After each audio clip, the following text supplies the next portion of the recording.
একটি বিশ্ববিদ্যালয় তার নিজস্ব পরিসরে একটি বাস্তু সংস্থান, যা গড়ে ওঠে এর প্রাণী বৈচিত্র্য, স্থাপত্য, শিল্পকলা, ঐতিহ্য সবকিছুর নিবিড় সমন্বয়ে। জগন্নাথ বিশ্ববিদ্যালয় তার ব্যতিক্রম কিছু নয়। শিক্ষার পাশাপাশি এই বিশ্ববিদ্যালয় প্রাকৃতিক পরিবেশের প্রতিও যত্নশীল। তাপপ্রবাহের কারণে আগামী এক সপ্তাহ অনলাইনে ক্লাস নেওয়ার সিদ্ধান্ত নিয়েছে বিশ্ববিদ্যালয়টি।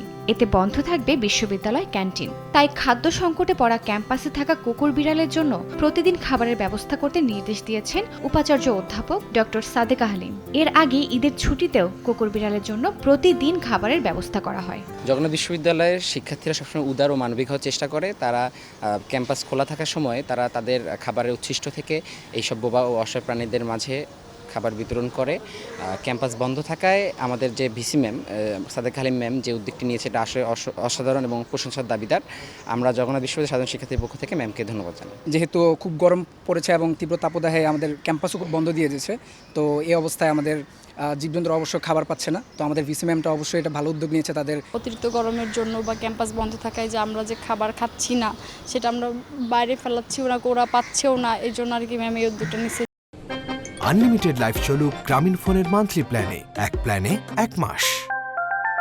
বিশ্ববিদ্যালয়ের নিরাপত্তা কর্মী নূর ইসলাম প্রতিদিন এই খাবার কেনেন। তিনি জানান, ক্যাম্পাসে 25 থেকে 30টির মতো কুকুর আছে। প্রতিদিন প্রাণীগুলোকে 2 বেলা খাবার দেওয়া হয়। কয়েকটি স্থানে পানির ব্যবস্থাও করা হয়েছে।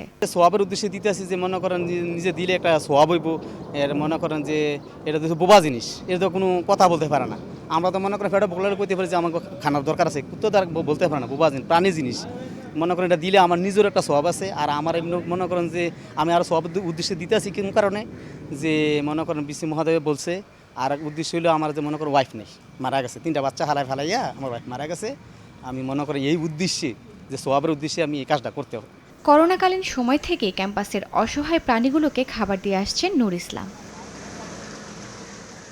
তীব্র গরমে ব্যাহত জনজীবন, সেখানে পথের কুকুর বিড়ালের কথাও ভাবছেন কেউ কেউ। জগন্নাথ বিশ্ববিদ্যালয়ের এমন উদ্যোগ যেন পথের কুকুরদের প্রতি সদয় হবার একটি মানবিক আবেদন, যাতে আরও মানুষ যুক্ত হয় পরম সেবার এই মিছিলে। জেবা সাজিদা মৌ, সময় সংবাদ, ঢাকা।